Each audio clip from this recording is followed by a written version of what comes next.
الله أكبر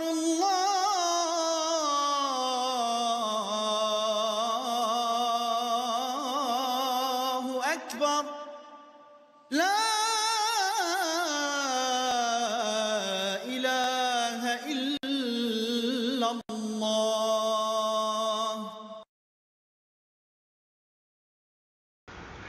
আসসালামু আলাইকুম। সুপ্রিয় মোমেন ও মোমেনাগণ, সূরা বাকারার 200 আয়াত থেকে 202 নম্বর আয়াত পর্যন্ত আজ আমরা দেখব। 200 নম্বর আয়াতে বলা হয়েছে, অনন্তর যখন তোমরা তোমাদের হজের অনুষ্ঠানগুলো সম্পন্ন করে ফেলো, তখন যেরূপ তোমাদের পিতৃপুরুষদেরকে স্মরণ করতে, তদ্রূপ আল্লাহকে স্মরণ করো, বরং তদপেক্ষা দৃঢ়তার ভাবে স্মরণ করো। কিন্তু মানব মণ্ডলীর মধ্যে কেউ কেউ এরূপ আছে যারা বলে থাকে, হে আমাদের প্রভু, আমাদেরকে ইহকালেই দান করুন, তাদের জন্য পরকালে কোনো অংশ নাই।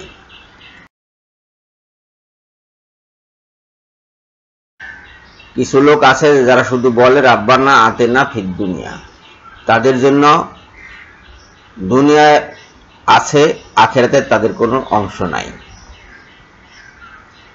201 নম্বর আয়াতে বলা হচ্ছে, আর তাদের মধ্যে কেউ কেউ বলে থাকে, হে আমাদের প্রতিপালক, আমাদেরকে ইহকালে কল্যাণ দান করুন ও পরকালে কল্যাণ দান করুন এবং জাহান্নামের শাস্তি হতে আমাদেরকে রক্ষা করুন।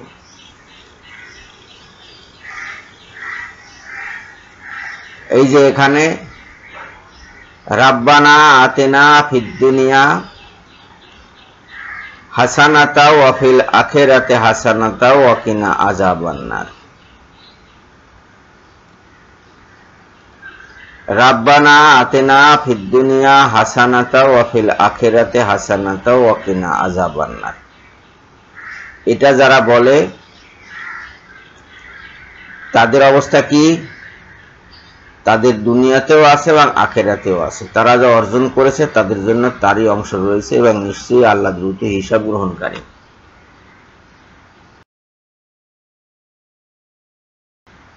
হিসাব গ্রহণকারী মানে শাস্তি দানেও তিনি দ্রুত কাজ করেন, পুরস্কার দানেও তিনি দ্রুত কাজ করেন।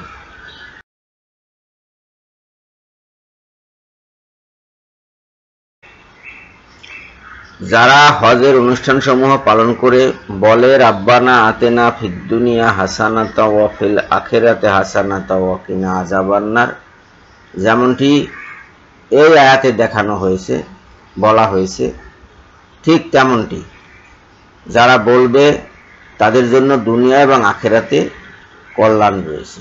আর যারা বলবে যে আমাদেরকে শুধু দুনিয়াতেই দিন, রাব্বানা আতেনা ফিদ দুনিয়া, শুধু এটুকু বলবে, তাদেরকে দুনিয়াতেই দেয়া হবে, আখিরাতে তারা কিছু পাবে না, তাদের কোনো অংশ নাই আখিরাতে।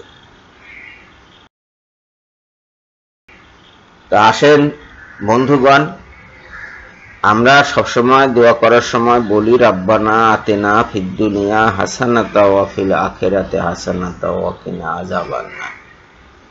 একটা কথা এখানে বলে রাখা ভালো, যে এখানে কল্যাণ চাওয়া হচ্ছে, কল্যাণ দান করুন ইহকালে পরকালে এবং জাহান্নামের শাস্তি হতে আমাদেরকে রক্ষা করুন। এই কল্যাণ কিসে আছে তা আমরা জানি না, জানেন আল্লাহ। আমাদের কল্যাণ কিসে হবে সেটা আল্লাহ ভালো জানেন, আল্লাহর উপরেই এটা ছেড়ে দিতে হবে। আমরা অনেকে প্রার্থনা করি এটার জন্য, সেটার জন্য, ওটার জন্য, ওটার জন্য প্রার্থনা করি, কিন্তু আল্লাহ পূরণ করেন না। তার কারণ ওগুলো আমাদের জন্য কল্যাণকর নয় এবং তকদিরে আমাদের জন্য ওগুলো নির্ধারিত নেই, যে কারণে আমরা সেগুলো পাই না। হতাশ হওয়ার কিছু নেই, আমাদের জন্য যা কল্যাণকর তা আল্লাহ আমাদেরকে ঠিকই দান করবেন। এবং আমাদের ভাগ্যের বস্তু পৃথিবীর কোনো শক্তি নাই আমাদের কাছ থেকে ছিনিয়ে নিতে পারে। সবাইকে ধন্যবাদ জানিয়ে এখনকার মতো বিদায় হচ্ছি। আল্লাহ হাফেজ।